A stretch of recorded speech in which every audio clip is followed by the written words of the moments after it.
Looks like hero stonks are back on the menu, boys.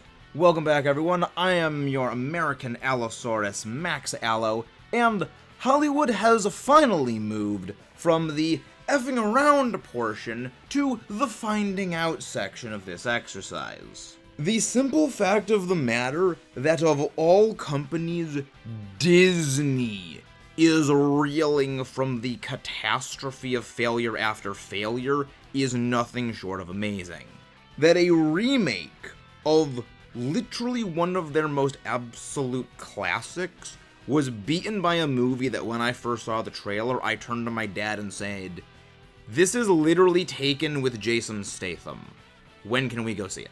Just boggles my mind. Succeeding in doing what people have been trying to do for years, which is get Disney to realize nobody wants any of their live-action remakes.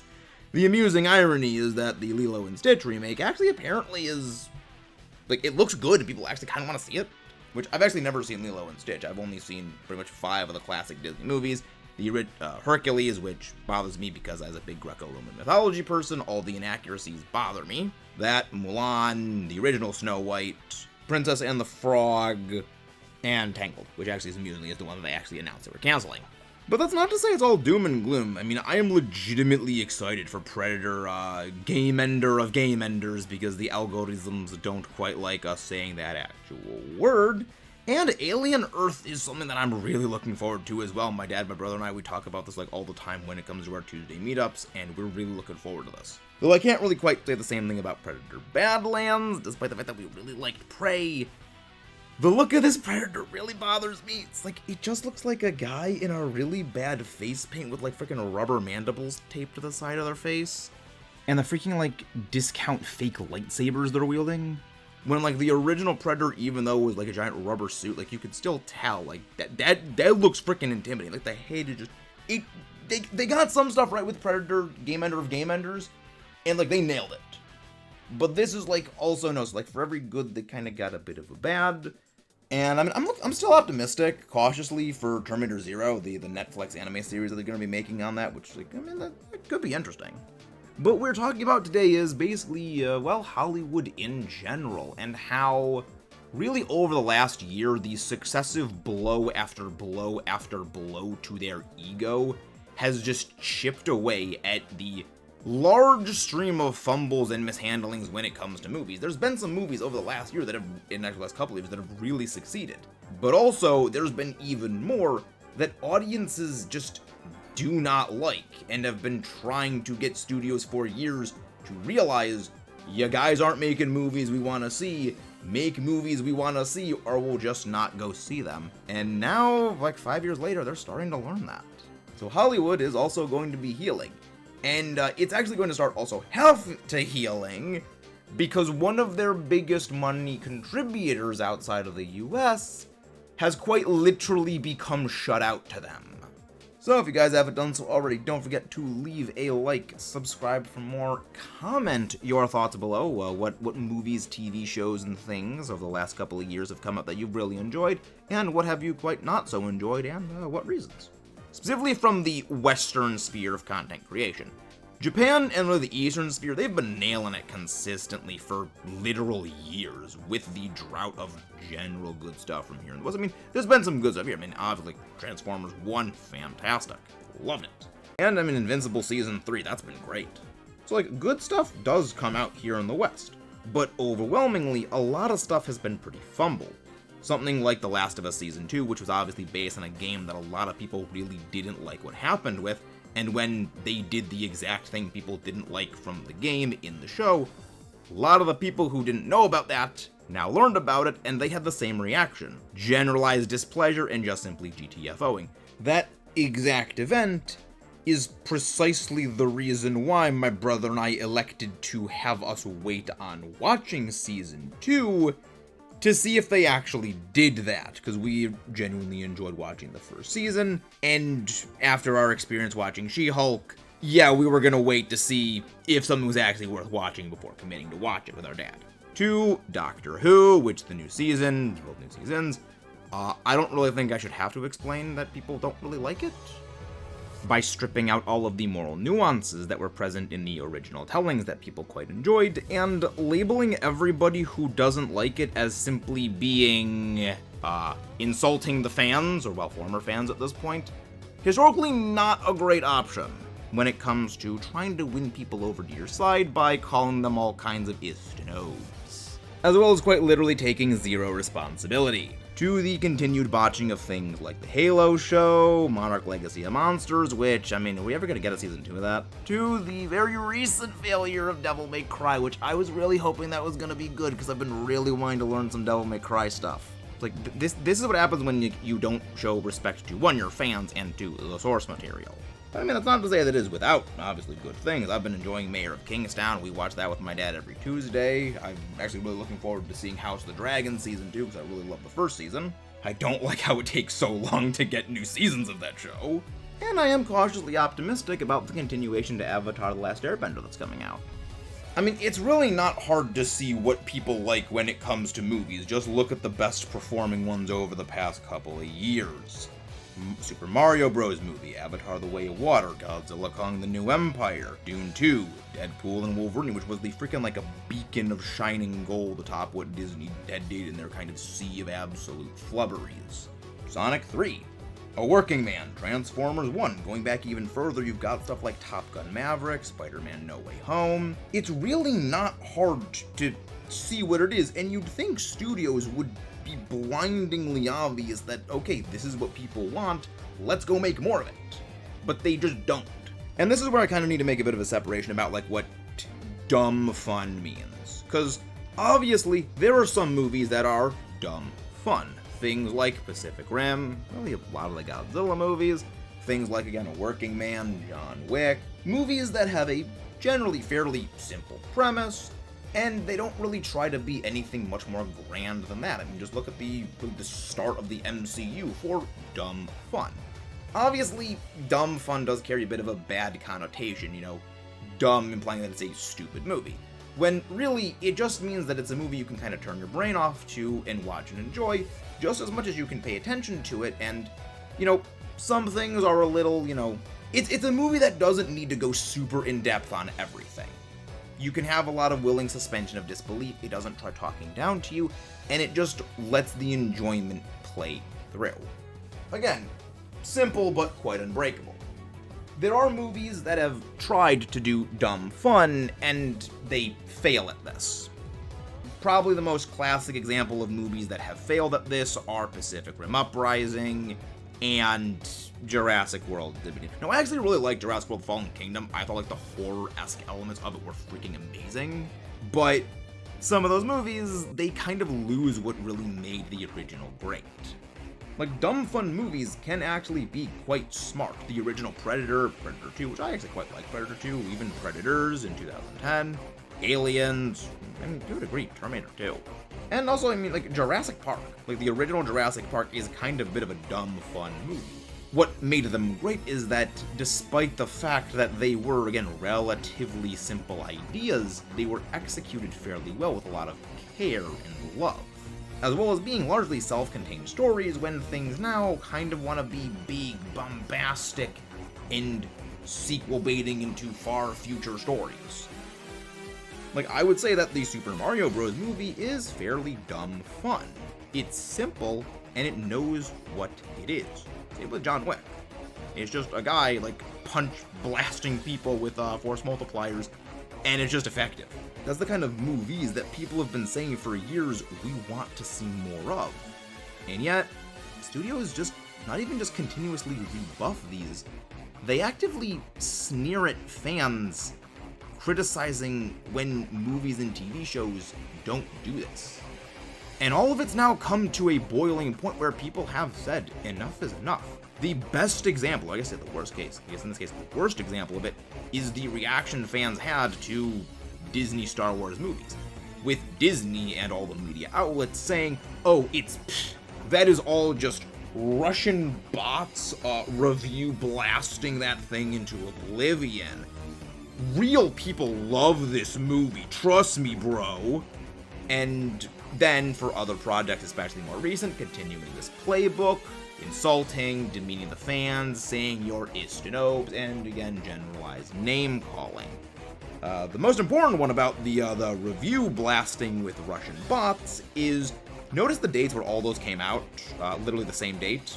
That article was posted at the start of October.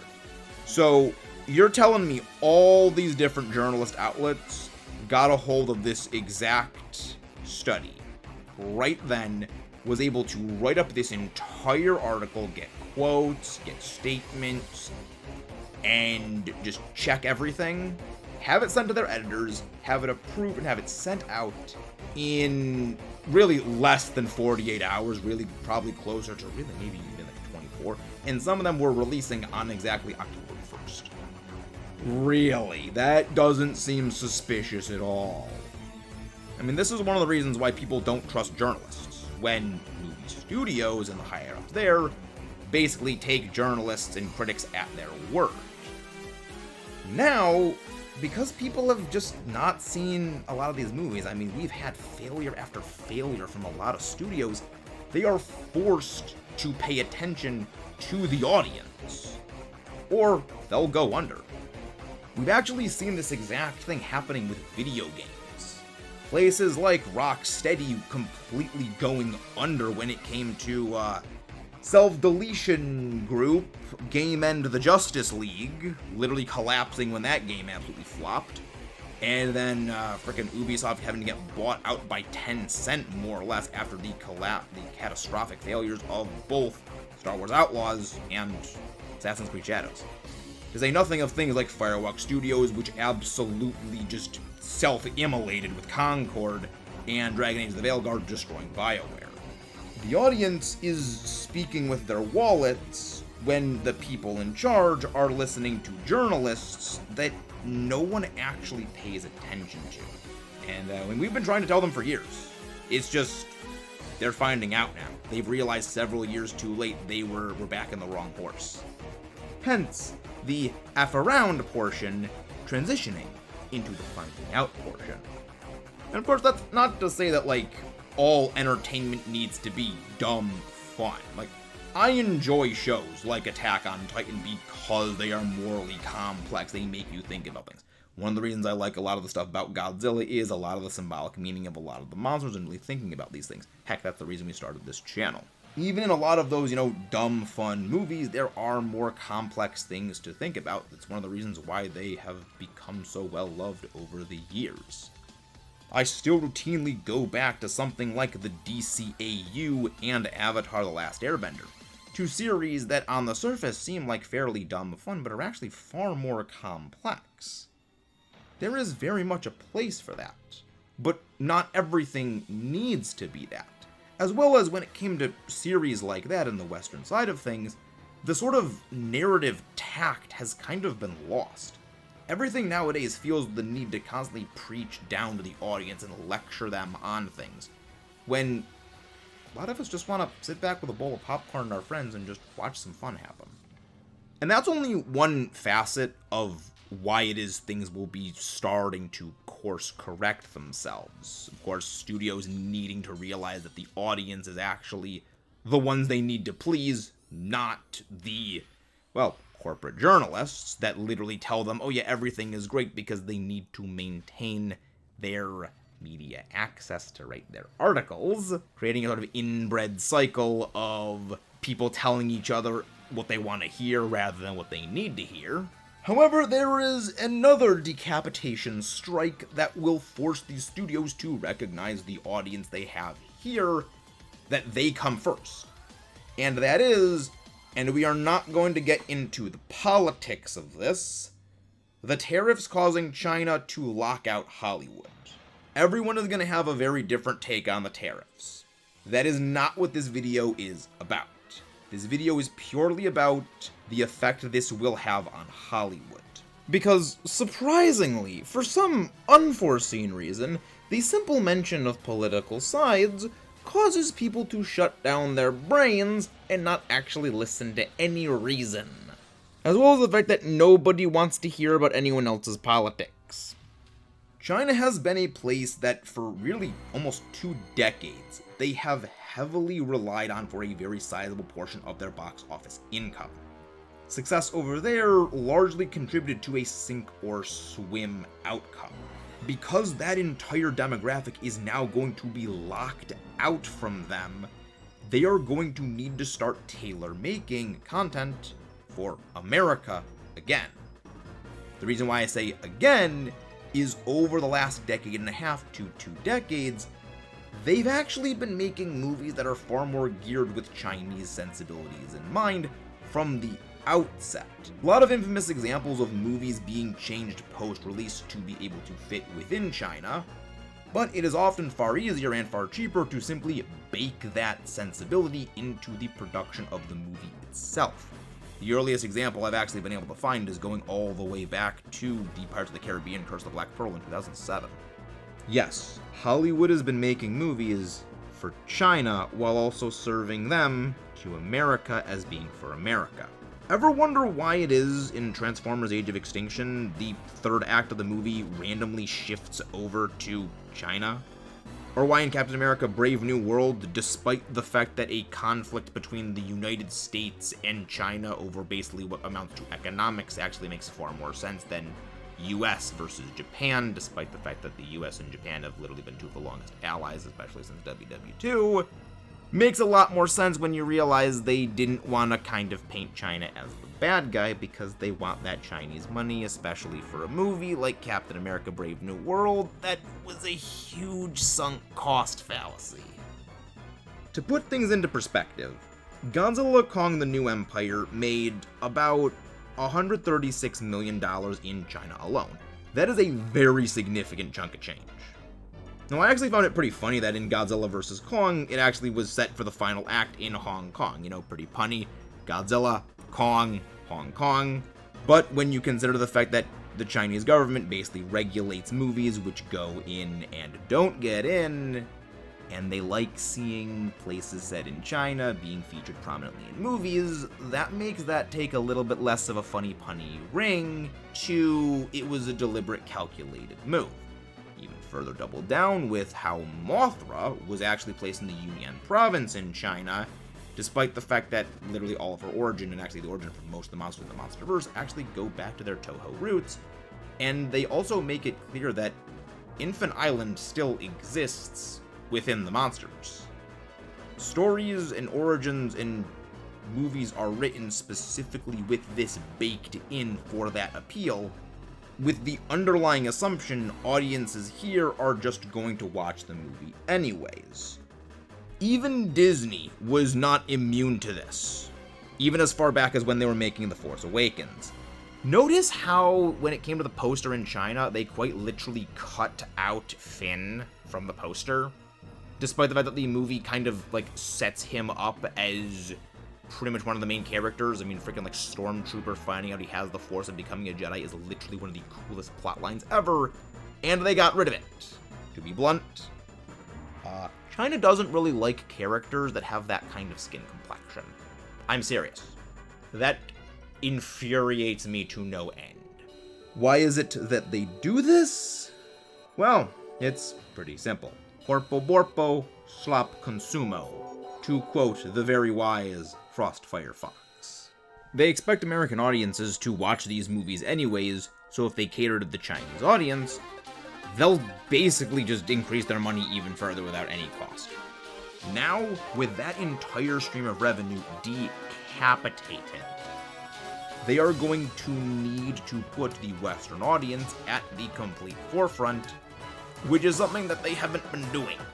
Again, pair this up with the fact that they're now starting to realize people don't actually listen to journalists. It is the day of reckoning for Hollywood. Well, more like the year of reckoning, because this has been going on for about a year.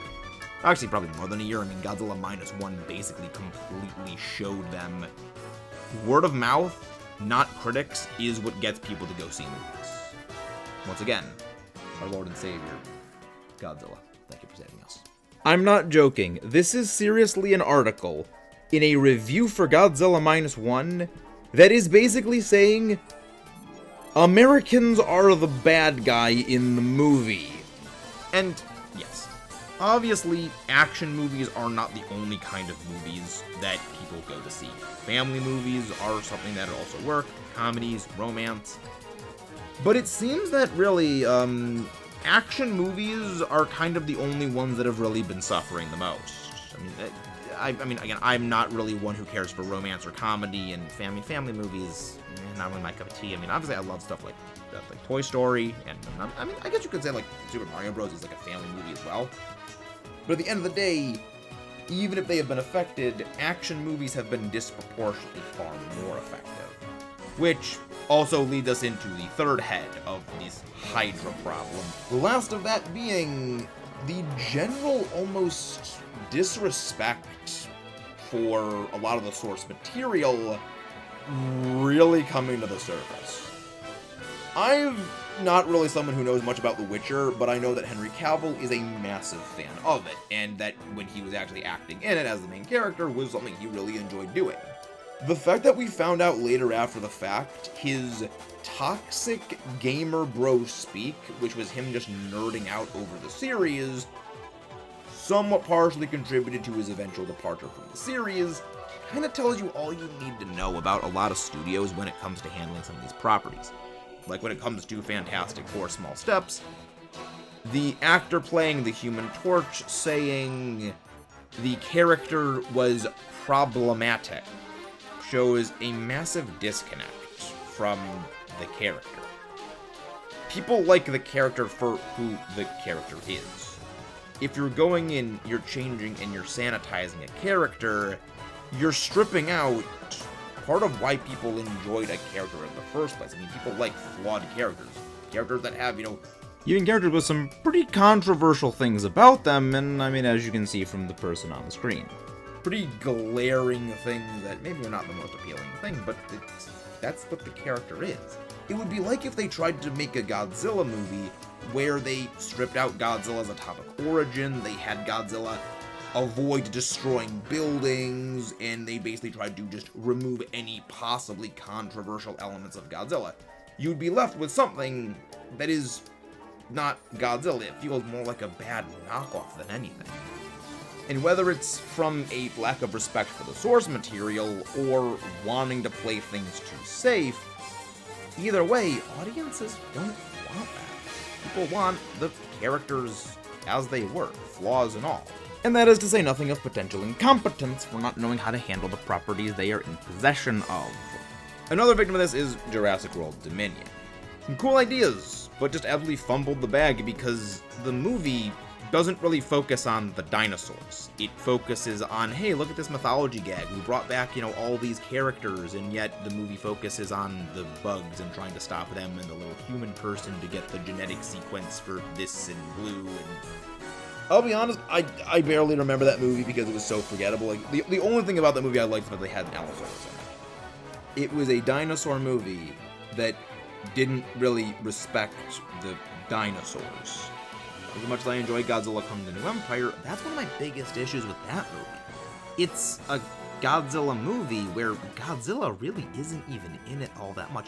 Even Kong isn't in it that much. We've actually got a bigger video going about this entirety where GXK is...